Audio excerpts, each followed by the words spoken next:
TNT Radio Productions presents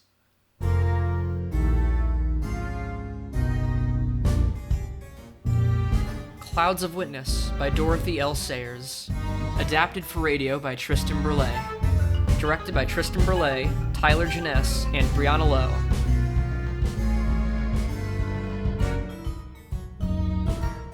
Act 4. Meribah.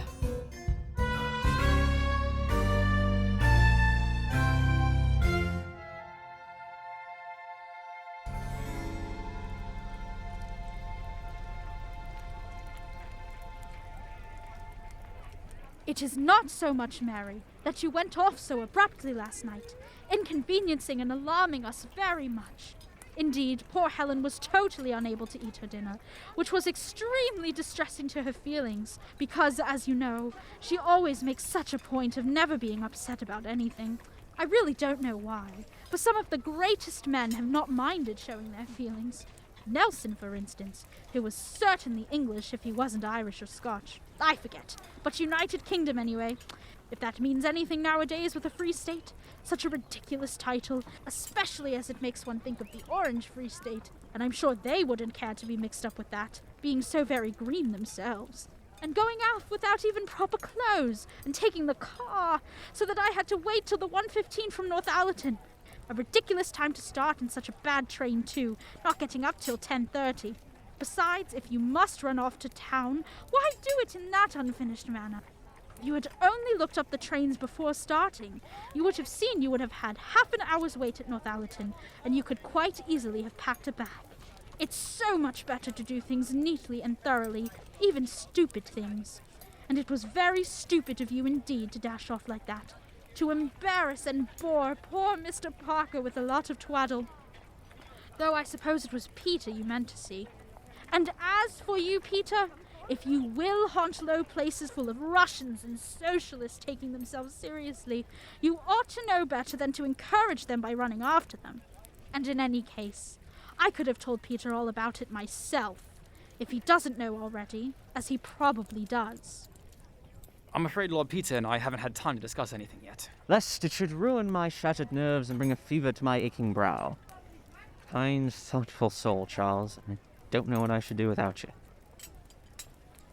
The great detective, though at first stunned and dizzy from his brutal treatment by the 15 veiled assassins all armed with meat choppers, soon regained his senses thanks to the sound constitution and healthy manner of life. Telegram. Ah, thank you, Bunter. Now, Charles, how did you and Mary get along last night? Polly, did you tell him you'd done the murder? Oh, it's hopeless trying to do anything. It's quite true. Your precious case is finished, Peter. You must allow your brother to be the best judge of his own affairs, my dear. Matter of fact, I rather fancy Polly's right. Hope so, at least. Either way, we've got the fellow, so now we shall know. Whom have they got? George Goyles. Uncommonly quick work, what? But since he'd had no more original idea than to take the boat train to Calais, I suppose they hadn't had much difficulty. It isn't true. It's a lie. He wasn't there. He's innocent. I killed Dennis. Yes, I was going to suggest to you, Peter, that this Mr. Goyles, such a terrible name, Mary dear, I can't say I ever cared for it, even if there had been nothing else against him, especially as he would sign himself G.E.O. Goyles. G.E.O., you know, Mr. Parker, for George, though I never could help reading it as Gargoyles. I very nearly wrote to you, my dear, mentioning him and asking if you could see him in town, because there was something, when I came to think of it, about that Ipecacuana business that made me feel he might have something to do with it. You always did find him a bit sickening, didn't you? How can you, Wimsey? Never mind him, Charles. If Peter can't be a gentleman... Oh, damn it all! Here's a fellow who, without the slightest provocation, plugs a bullet into my shoulder and breaks my collarbone, leaving me to bleed out on the back streets of London, and when, in what seems to me jolly mild parliamentary language, I call him sickening, my own sister says I'm not a gentleman. Just look at me. In my own house, Worcester City, with a perfectly beastly headache, lap up toast and tea while you people blunt yourselves on mixed grills and omelettes and a damn good vintage claret. Silly boy, don't get so excited. Mr. Parker kindly touched the bell. He knows nothing about it. He wasn't anywhere near Riddlesdale. He is innocent. Ah, Bunter, it's time for my son's medicine. Ah, he forestalls one's every wish. That's Bunter for you. Do you really think so, Mary? If you know he's innocent, why tell all these lies to screen him? No, it won't do, Mary. You know he was there. And you think he's guilty. No! Yes! Mary, have you thought about what you are doing? You are perjuring yourself and putting Gerald in peril of his life in order to shield from justice a man whom you at least suspect of murdering your lover and who has most certainly tried to murder me. Ask yourself, at the very least, Mary, do you really think you're doing the right thing? I'll tell the truth. Good egg. I'm sorry. Know you like the fellow. We appreciate your decision enormously. Truly, we do. Now, sail ahead, old thing. You take it down, Parker. Well, it really all started years ago with George. You were at the front then, Peter, but I suppose they told you about it and put everything in the worst possible light. I wouldn't say that, dear. I think I told Peter that your brother and I were not altogether pleased with what we had seen of the young man, which was not very much, if you remember. He invited himself down one weekend when the house was very full, and he seemed to make a point of consulting nobody's convenience but his own. And you know, dear, you even said yourself you thought he was unnecessarily rude to poor old Mountweasel. He said what he thought. Of course, Lord Mountweasel, poor dear, doesn't understand that the present generation is accustomed to discuss things with its elders, not just bow to them. When George gave his opinion, he thought he was just contradicting. To be sure, when you flatly deny everything a person says, it does sound like a contradiction to the uninitiated. But all I remember saying to Peter was that Mr. Goyles' manners seemed to me to lack polish, and that he showed a lack of independence in his opinions. Lack of independence? Well, dear, I thought so. What oft was thought and frequently much better expressed, as Pope says. Or was it somebody else? But the worse you express yourself these days, the more profound people think you, though that's nothing new. Like Browning and those quaint metaphysical people, when you never know whether they really mean their mistress or the established church, so bridegroomy and biblical, to say nothing of dear St. Augustine. The hippo man, I mean, not the one who missionized over here, though I dare say he was delightful too, and in those days I suppose they didn't have annual sales of work and tea in the parish room. So it doesn't seem quite like what we mean nowadays by missionaries. He knew all about it. You remember about the mandrake, or was it that thing you get the big black dog for? Manarchy, that's the word. What was his name?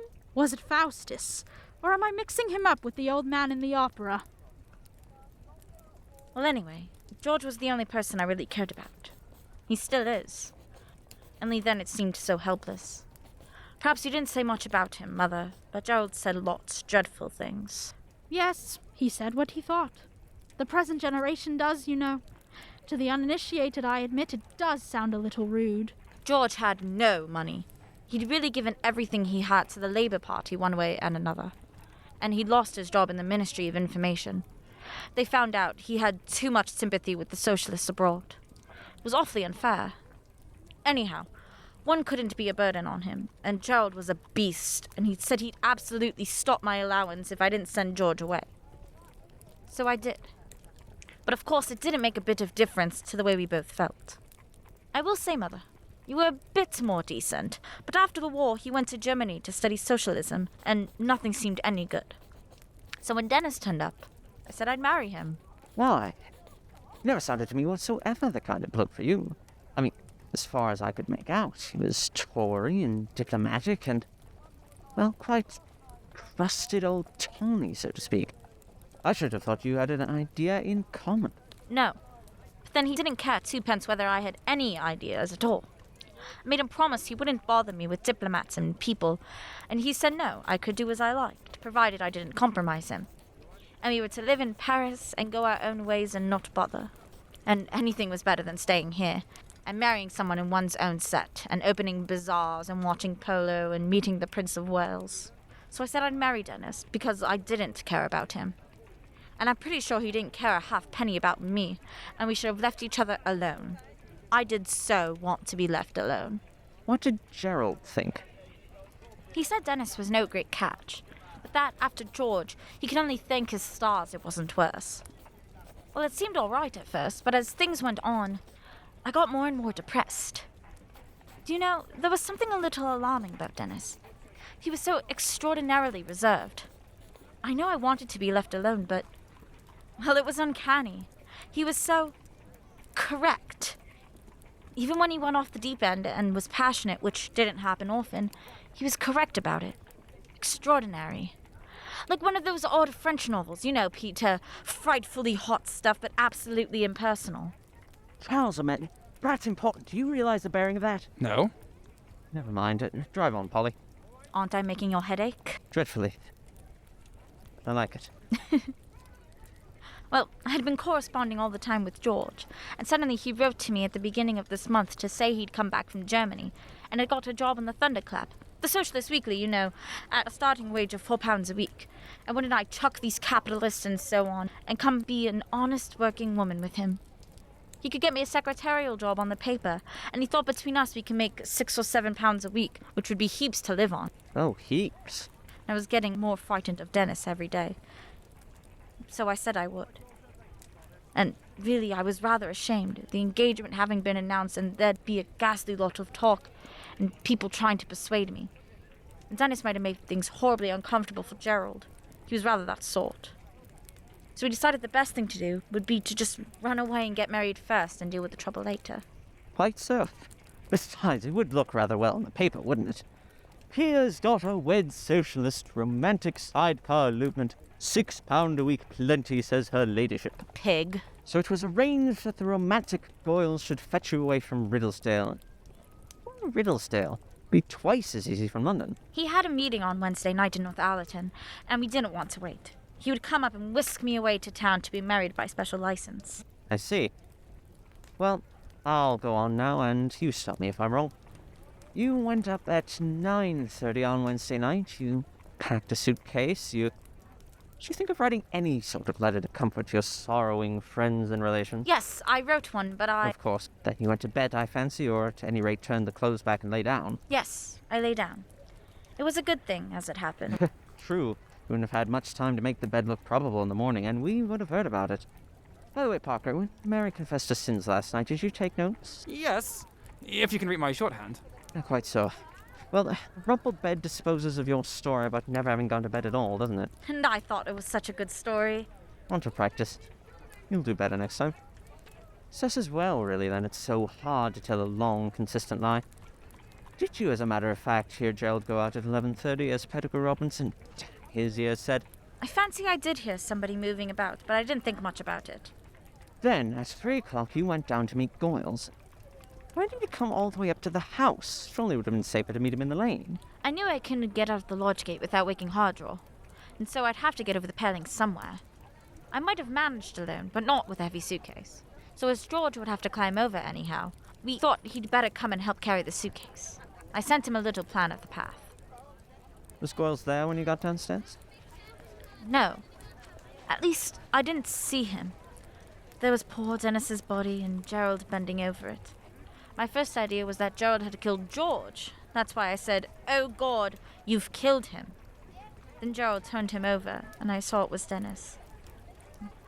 Then I'm sure I heard something moving a long way off in the shrubbery. Noise like twigs snapping. And it suddenly came over me. Where was George? And Peter, I saw everything then, so clearly. I saw that Dennis must have come on George waiting there and attacked him. I'm sure Dennis must have attacked him. Probably thought it was a burglar. Or he found out who he was and was trying to drive him away. And in the struggle, George must have shot him. Oh, poor Polly. I didn't know what to do. I'd so awfully little time, you see.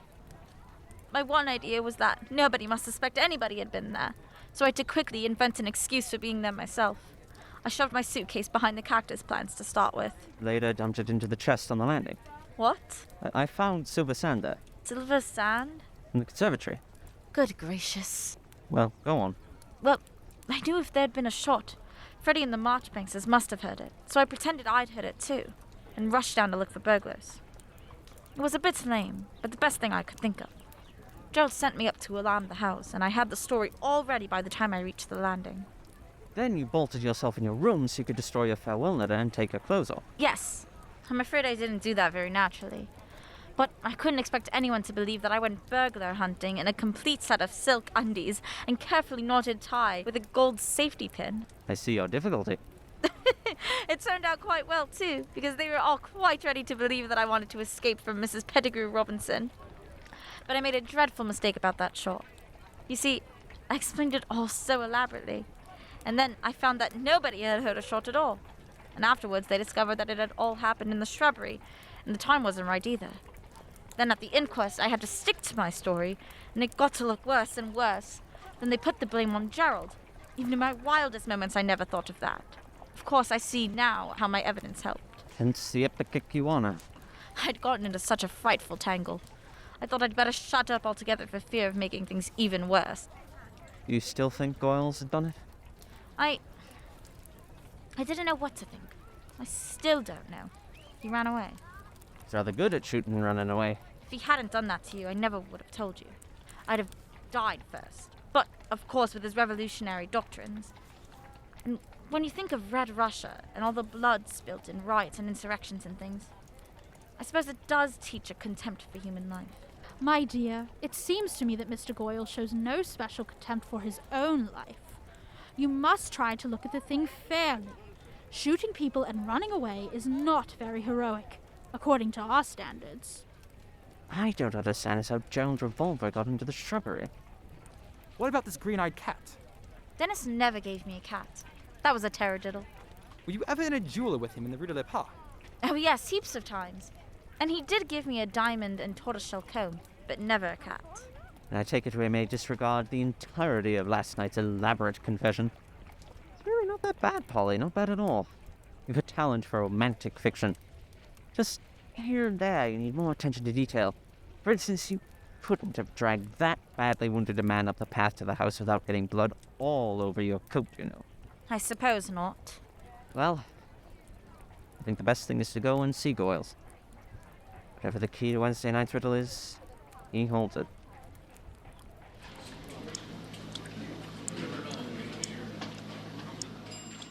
Lord Peter Wimsey identifies you as the man who made a murderous attack upon him last night. With remarkable generosity, however, he has abstained from pressing the charge. We know further that you were present at Riddlesdale Lodge on the night when Captain Cathcart was shot. You will no doubt be called as a witness in the case, but you would greatly assist justice by making a statement to us now. This is a purely friendly and private interview, Mr. Goyles. As you see, no representative of the police is present. We simply ask for your help. I ought, however, to warn you that, whereas it is, of course, fully competent for you to refuse to answer any of our questions, a refusal might lay you open to the gravest imputations. In fact, it's a threat. If I don't tell you, you'll have me arrested on suspicion of murder. Dear me, no, Mr. Goyles. We should merely place what information we hold in the hands of the police, who would then act as they saw It's a fit. threat. Call it what you like. God bless my soul, no! Anything like a threat would be highly irregular. In the matter of the assault upon Lord Peter, his lordship will, of course, use his own discretion. However, I don't mind speaking, especially as you will be jolly well disappointed. I suppose you gave me away, Mary? No, My sister has been extraordinarily loyal to you, Mr. Goyles. I may tell you, indeed, that she put herself into a position of grave personal inconvenience, not to say danger, on your behalf. You were traced to London in consequence of your having left unequivocal traces in your exceedingly hasty retreat.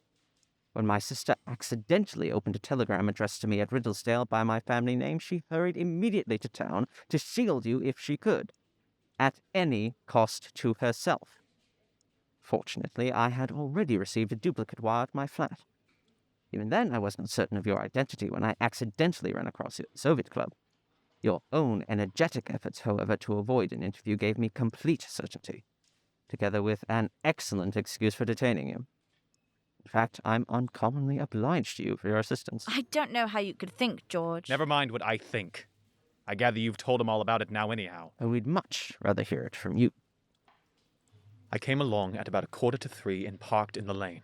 where were you at 11:50? On the road from Northallerton. My meeting didn't finish till 10:45. I can bring 100 witnesses to prove it. That shouldn't be necessary. Continue. I climbed over the wall and walked through the shrubbery. You saw no person and no body. Nobody. Alive or dead.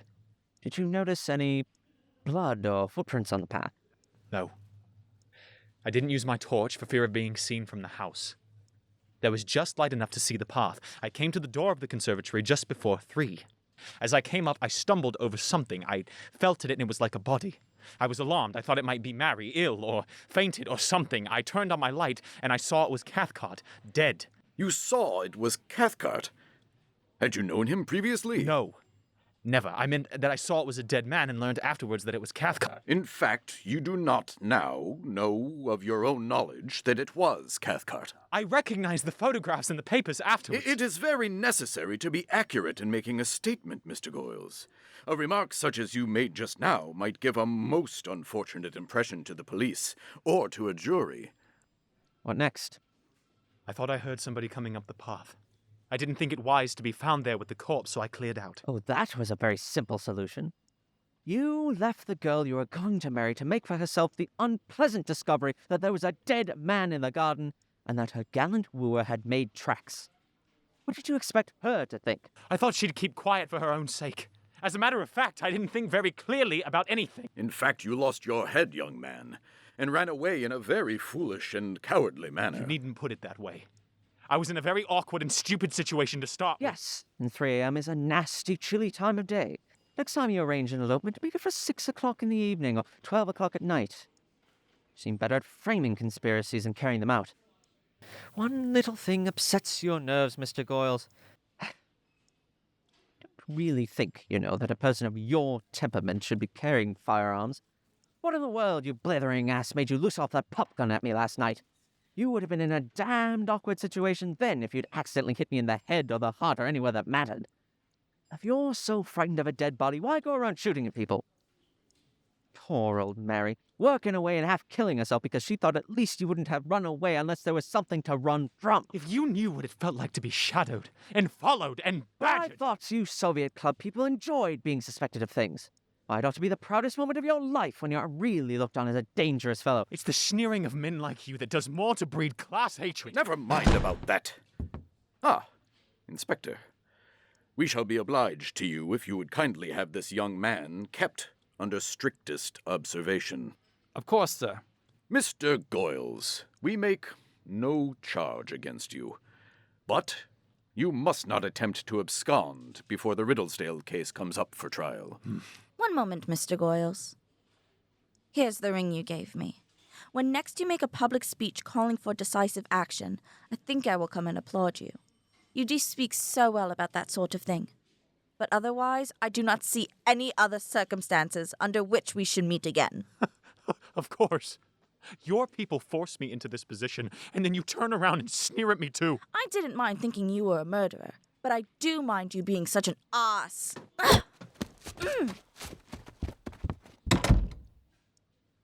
I say, Polly, old Murbles has asked us to lunch. Would you like to come?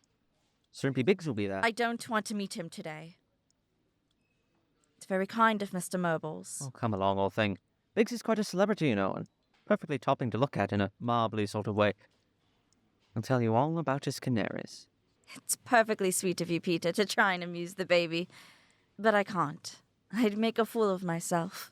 I've been made enough of a fool for one day. Oh, bosh. I do hope Lady Mary consents to adorn my bachelor establishment. I shall esteem it a very great honor. I really do not think I have entertained a lady in my chambers for 20 years.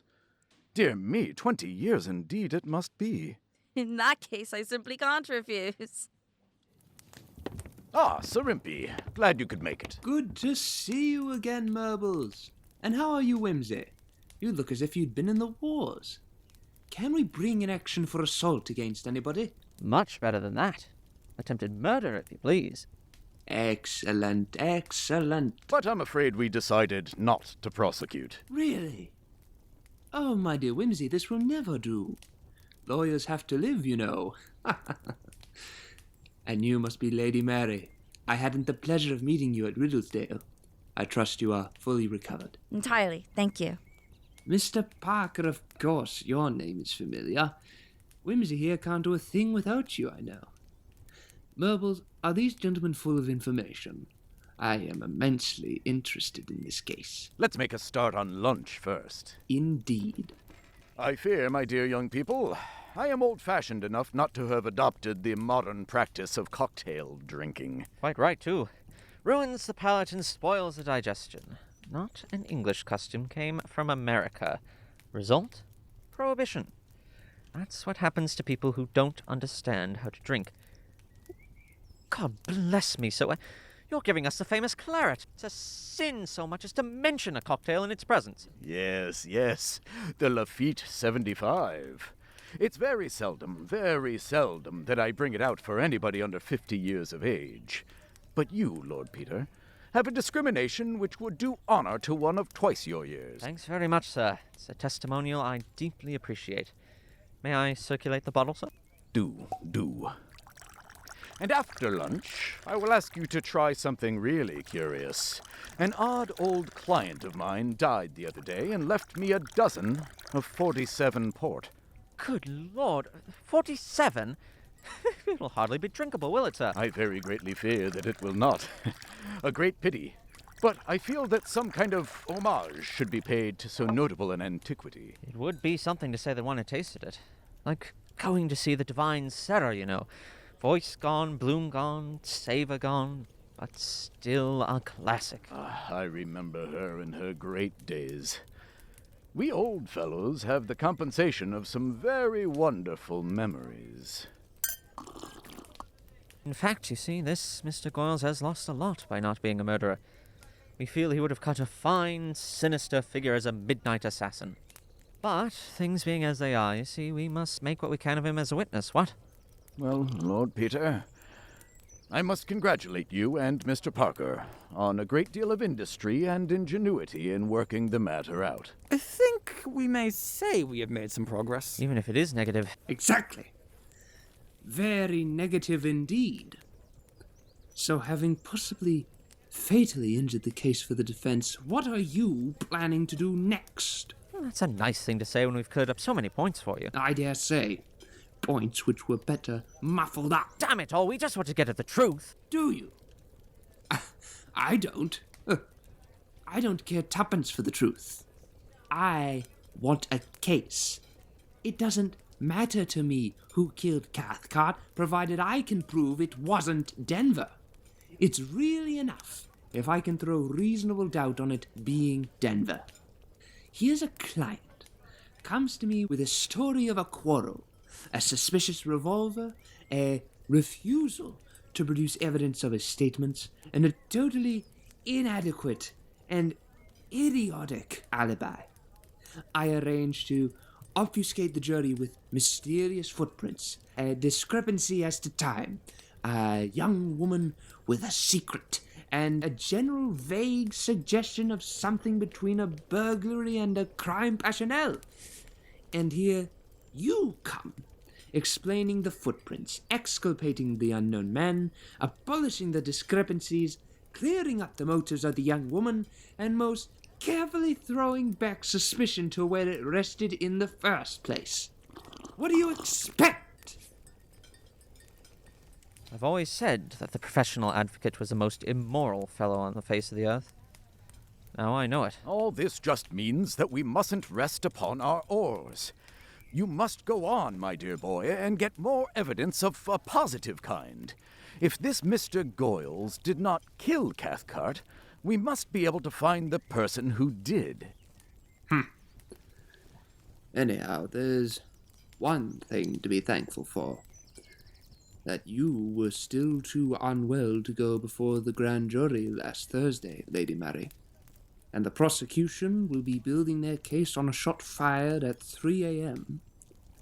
Don't answer any questions if you can help it, and we'll spring it on them.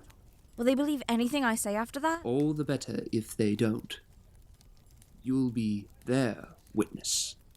You'll get a nasty heckling, but you mustn't mind that. I see. Just go on stubbornly saying I'm telling the truth now. That's the idea, isn't it? Categorically.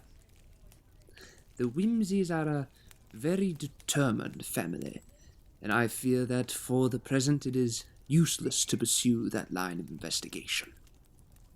If we could discover the truth in some other way and confront the Duke with it, he might then be persuaded to add his confirmation. Well then, we have, as it seems to me, 3 lines to go upon. First, we must try to establish the Duke's alibi from external sources. Secondly, we can examine the evidence afresh with a view to finding the real murderer. And thirdly, the Paris police may give us some light upon Cathcart's past history. And I fancy I know where to go for information on the second point. Grider's Hole. Ah, I was forgetting that. That's where the bloodthirsty farmer lives, isn't it? The remarkable wife, yes. So how does this strike you?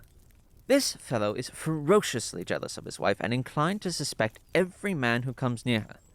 When I went up there that day and mentioned that a friend of mine might have been hanging about the previous week, he got frightfully excited and threatened to have the fellow's blood. Seemed to know exactly who I was referring to. Now, of course, with my mind full of number 10, I never thought but that he was the man. But supposing it was Cathcart. You see, we know now Goyles hadn't even been in the neighborhood till Wednesday, so you wouldn't expect what's-his-name, Grimthorpe, to know about him. But Cathcart might have wandered over to Grider's Hall any day and been seen. And here's another thing that fits in. When I went up there, Mrs. Grimthorpe evidently mistook me for somebody she knew and hurried down to warn me off.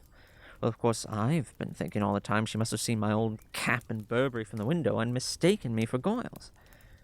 But now I come to think of it, I told the kid who came to the door that I was from Riddlesdale Lodge. The child told her mother she might have thought it was Cathcart. No, Wimsey, that won't do. She must have known Cathcart was dead by that time. Oh, damn it, I suppose she must have. Unless that surly old devil kept the news from her. By Jove, that's just what he would do if he killed Cathcart himself. He'd never say a word to her. And I don't suppose he would let her look at a paper, if they even take one in. It's a very primitive sort of place. But didn't you say Grimthorpe had an alibi? Yes, but we never really tested it. How do you suppose he knew Cathcart was going to be in the thicket that night? Perhaps he sent for him. Of course! You remember we thought Cathcart must somehow or other have heard from Goyles making an appointment. But suppose the message was from Grimthorpe threatening to split on Cathcart to Jerry. Just a moment, Lord Peter. You're suggesting that at the very time Mr. Cathcart was betrothed to your sister, he was carrying on a disgraceful intrigue with a married woman very much his social inferior? Oh, Murbles, it's all right. As a matter of fact, it wouldn't surprise me in the least. Dennis had rather continental ideas about marriage. I don't think he'd have thought that mattered very much. He'd probably have said that there was a time and place for everything. If you can upset this Grimthorpe's alibi, we might make some sort of case of it. After all, Grimthorpe and his worker both admit that he was not at Grider's Hole on Wednesday night. If he can't prove he was at Stapley, he may have been at Riddlesdale. Oh, he may have gone to Stapley, but left early or gone late and put in the murder on the way. We'll have to check the precise times very carefully. Well, I think I'll be getting back to Riddlesdale. Might drop in on old Jerry on the way. I'd better stay here. There may be something from Paris. Right you are. Let me know the minute anything comes through. I say, old thing, does it occur to you what the matter with this case is? There are too many clues. Dozens of people with secrets and elopements barging about the place.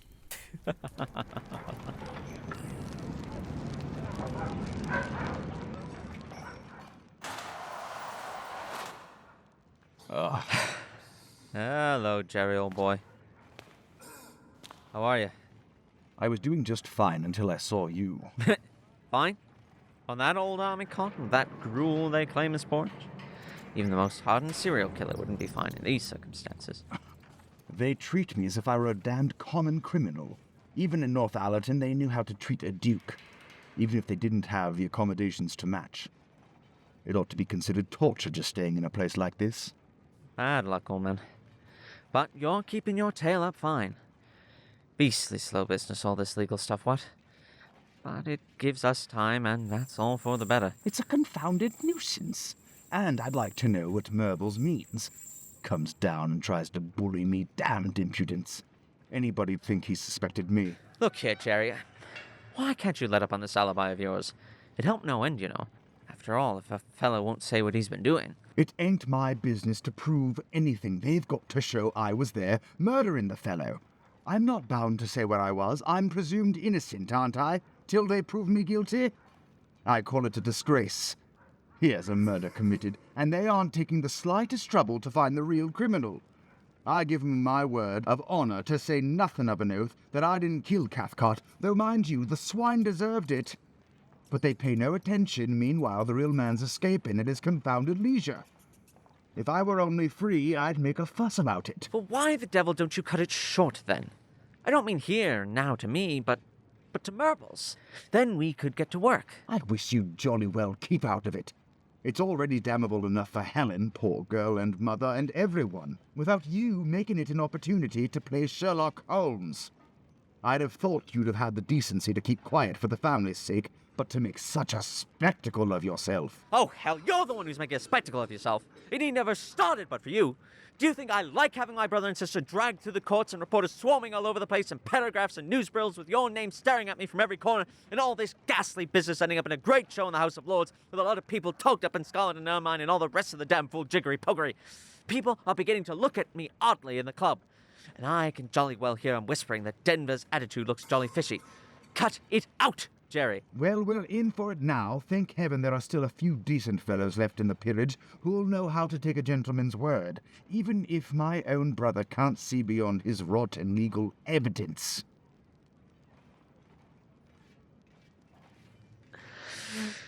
Look here, old chap.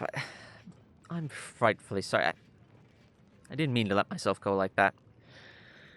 If you won't say anything, you won't. Anyhow, we're all working like blazes, and we're sure to find the right man before very long. Stay out of this, Peter. Leave it to the police. I know you like playing detective, but you must draw the line somewhere. Look, I don't look on this as a game, and I can't say I'll keep out of it. Still, I can, honestly, I can see your point of view. Jolly sorry you find me such an irritating sort of person. Suppose it's hard for you to believe I feel anything. But I do. I'm going to get you out of this, if Bunter and I both perish in the attempt. Cheerio, old thing. Good luck.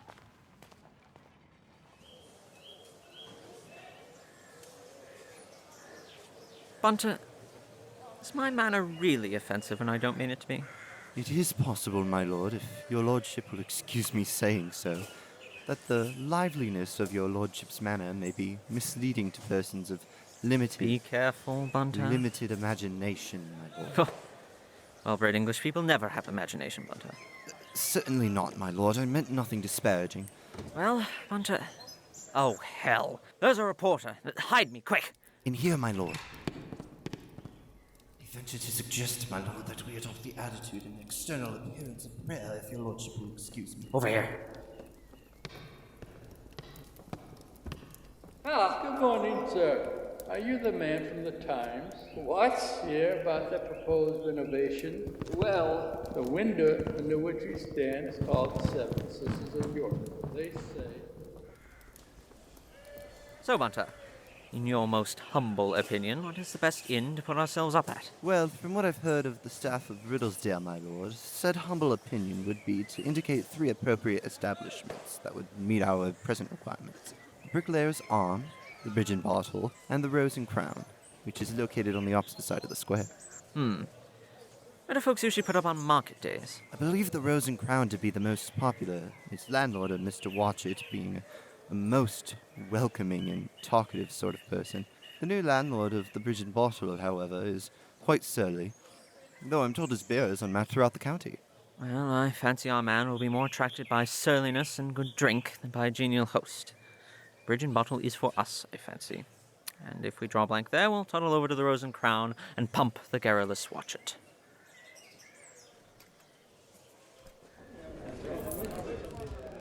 Good morning, Mr. Smith. 2 pints of bitter, please. Thank you very much, my lord. I think it would be prudent for me to strike up a conversation with the maid of the establishment, if your lordship would excuse me. Good. Good stuff, that, Mr. Smith. I was told to come here for real good beer, and by Jove, I've been sent to the right place. Ugh, it isn't what it was. Not good these times. Well, I don't want better. By the way, is Mr. Grimthorpe here today? Eh? Is Mr. Grimthorpe in Stapley this morning?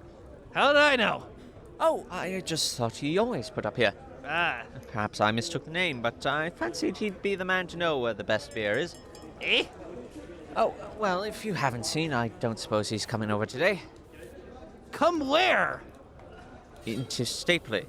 Don't he live here? He can come and go without my knowing. Oh, of course. Oh, what a fool I am. I don't mean Mr. Grimthorpe of Stapley, but Mr. Grimthorpe of Grider's Who. Why didn't you say so? Oh, him, aye. He's here today. Nah. Know about him, though. I expect he comes in on market days. Sometimes. It's a longish way. One can put up for the night, I suppose. Do you want to stay tonight? Well, no, I don't think so. I was talking about my friend, Mr. Grimthorpe. They say he often has to stay the night. Happen it does. Doesn't he stay here then? Nah. Oh. Well, next time he drops in, say I asked after him. And who might that be? Oh, only Brooks of Sheffield. Good morning. I won't forget to recommend your beer. Ugh. Can only hope the young lady was more communicative than that fellow. I found the young person perfectly amiable, my lord, but unhappily ill-informed. Mr. Grimthorpe is not unknown to her, but he does not stay here. She has sometimes seen him in company with a man called Zedekiah Bone. Well, suppose you look for Bone and come report progress to me in a couple hours' time. I'll try the Rose and Crown. Meet at noon under that thing. The memorial.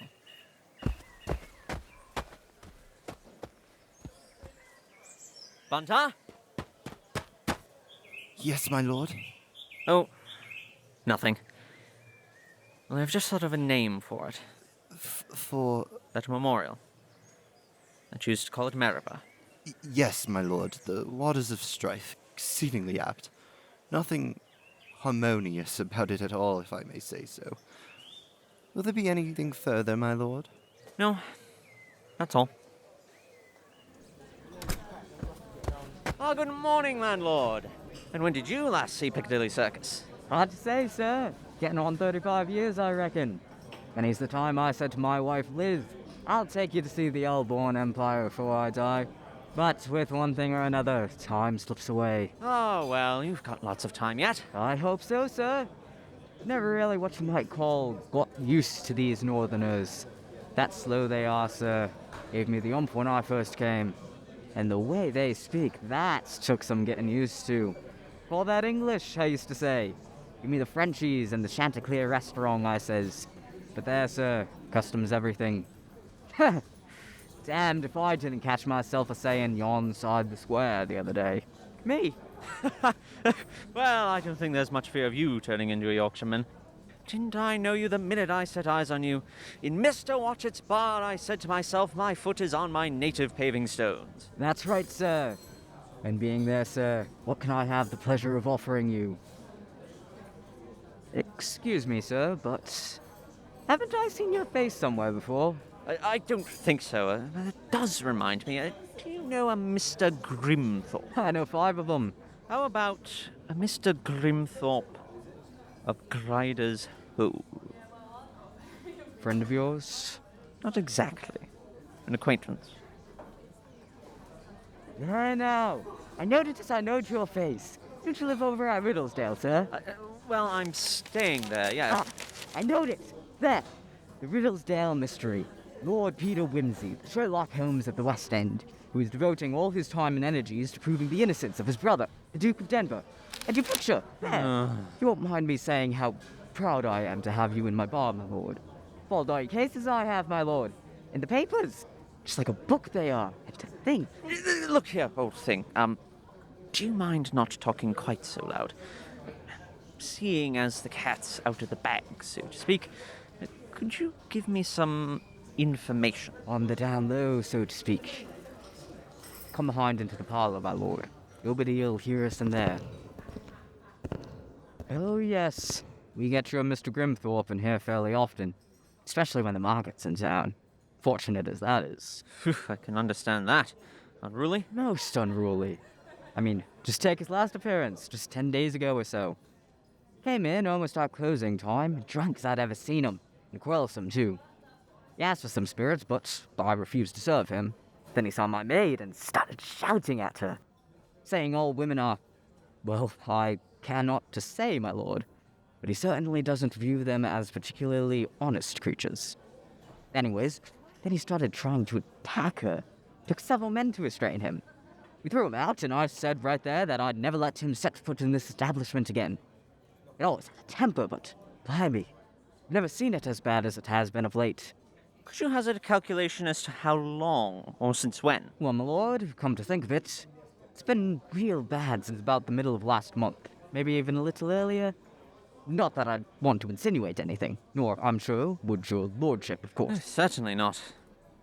What about? There it is. What about? Do you recollect Grimthorpe coming into Stapley on October 13th? Wednesday it was. That would be the day of... Oh, yes, I do recollect. I remember thinking it was odd him coming here when it wasn't a market day. Said he had to look at some machinery, drills and such. Do you remember what time he came in? Well, now, I fancy it was about lunchtime. Then he went out and came back late, about 2 in the morning, if I remember correctly, to stay the night. It was definitely the 13th, because I remember telling him about the murder when he came down in the next morning. And what did he have to say about it? Why, he turned white as a sheet. Couldn't stop looking at his hands, one after the other. We thought he hadn't gotten over the drink. Well, I'm no end obliged to you, Mr. Watchett. You've helped immensely. With your information, Bunter, I think we can now, to some extent, track Mr. Grimthorpe's movements on October 13th and 14th. At about 12:30 p.m., he arrives at the Rose and Crown and takes lunch. About 2 hours later, he buys 2 drills from a man called Gooch in Trimmer's Lane. At 4:30, it has a drink with this man to consummate the deal. At 5, he visits the house of a John Watson, inquiring about dog food. He's not there, but his wife says to come back later. 5:30, he's at the grocer, complaining about tinned salmon. Oof, so would I. 10 minutes later, he's at the optician, arguing about the price of a new pair of spectacles. 6 o'clock, another drink, this time at the Bridge and Bottle, is Zedekiah Bone. 6:45, he returns to the Watsons, but Mr. Watson's still not in, so he goes to the Pig and Whistle to drink some more. Here, he's heard by a constable to use threatening language with regard to a person hitherto unknown. He leaves the Pig and Whistle at 7:20, and isn't seen again until Mr. Watson finds him on the road to Riddlesdale at 1 in the morning, covered in mud, and deposits him at the Rose and Crown for the night. And after a stop at the bank to withdraw £130, he begins the journey back to Griders Hall at 11:05 a.m. 6 hours, Bunter. 6 hours. How far is it to Riddlesdale? About 13 3/4 miles, my lord. And the shot was heard at 10:55, so it couldn't have been done on foot.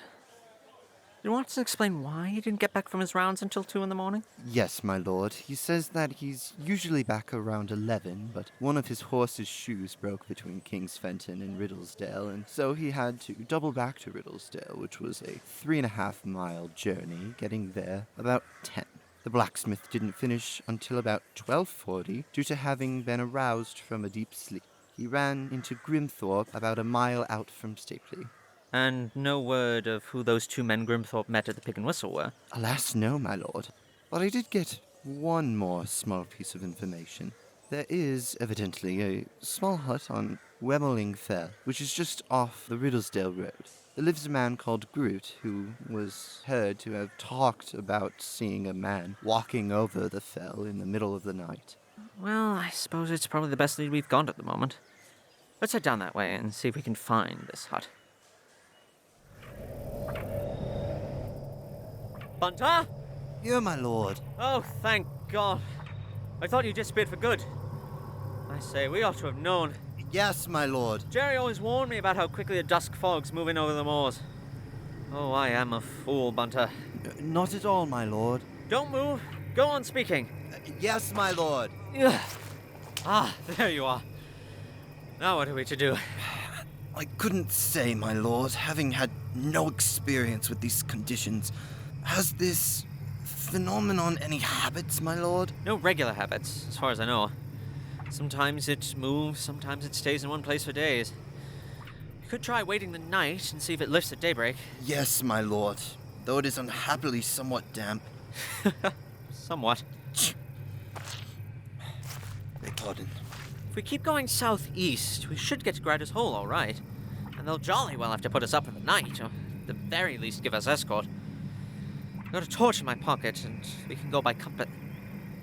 Oh, hell. My lord? I've got the wrong walking stick. This beastly ash. No compass, Bunter. We're done for. Couldn't we keep on going downhill, my lord? Might try. I've heard it said, my lord, that in a fog one always walks round in a circle. On a slope, surely. Well, we can't be much worse off than we already are. We'll try it and keep shouting. Hello? Anyone here? You need help? Help! We're lost! Need some help! Over here!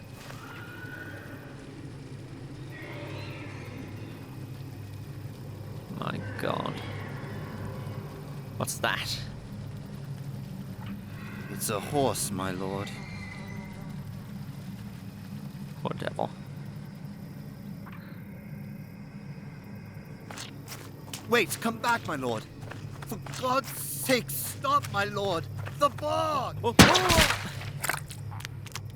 Keep away, Bunter. It's got me. I tripped right into it. One sinks very fast. You better not come near. It'll get you, too. We better shout for a bit. Don't think we can be very far from Grider's Hole. If your lordship will do the shouting, I think I can get to you. Help! Help! Over here! Help! Oh, I wish you'd keep away, Bunter. There's a sense in both. Ah! Oh, oh! Don't do that, my lord. You'll only sink farther in. I'm up past my thighs now. I'm coming. Keep shouting. Help! Over here! Oh, Help! it's soggy. Help! Help! Call out again, my lord. Here! I daren't come any faster. We'll get out while there's still time. I'm up to my waist. Rather a beastly way to peg out. I can see your hands, my lord. Reach them out to the sound of my voice. Keep yours still. Oh, thank God. Hang on, my lord.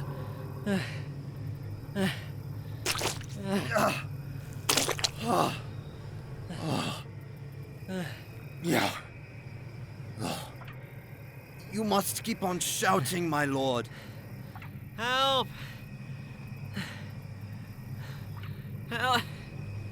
Help! Oh, Bunter, old thing. Utterly sorry to have let you in for this. Don't mention it, my lord.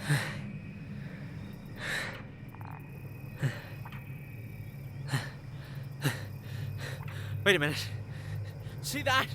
Hey! Over here! Help us! Over here! Help! Help! Help! Help us! Help! Over here! Where be? Here! There be stick. Follow the string. Here. Two of us. Make haste. Hang on, can't ya? Yes, if you're quick. Fetching wood panels. Two on, he says, ya. Yes. Deep in? One nearly up to his neck. All right. Jem's coming.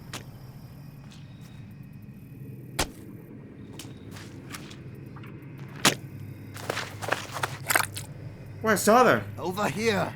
Have you a rope? Aye, sure. Jem, trope.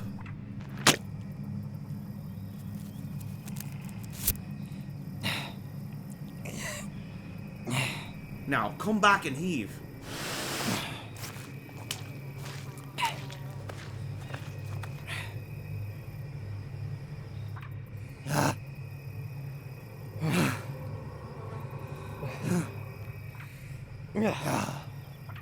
Afraid I'm rooted to Australia.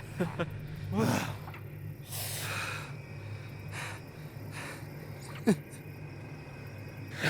it's alright, he's coming.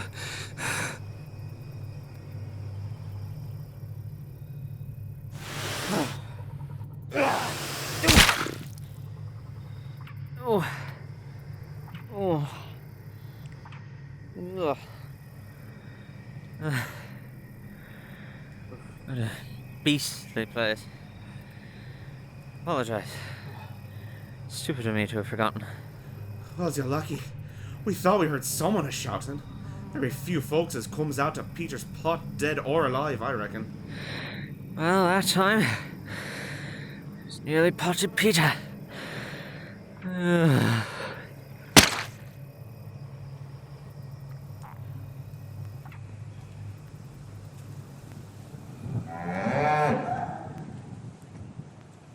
Then we shall have to bury thee. Anilka morbatat. Hold tongue! Dost want us should break every bone in the body?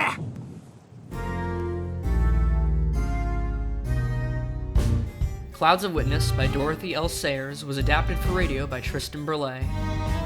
It featured Adri Alvarez, Jackson Anselmo, David Basinelle, Tristan Berlet, Jack Boles, Trevor Britton, Felicity Davis, Sean Dolan, Jackson Goad, Alex Jean, Tyler Janess, Kyle Krempasky, Brianna Lowe, Alex Maceira, Seth Soulstein, and Connor White. Audio mixing by Jay Bradley, Danny Brenner, Will Hopper, and Thomas Scrolly. Music by Charlie Banta. Graphic design by Alex Maceira. Directed by Tristan Berlet, Tyler Janess, and Brianna Lowe. Executive producer, Jay Bradley. This was a TNT radio production.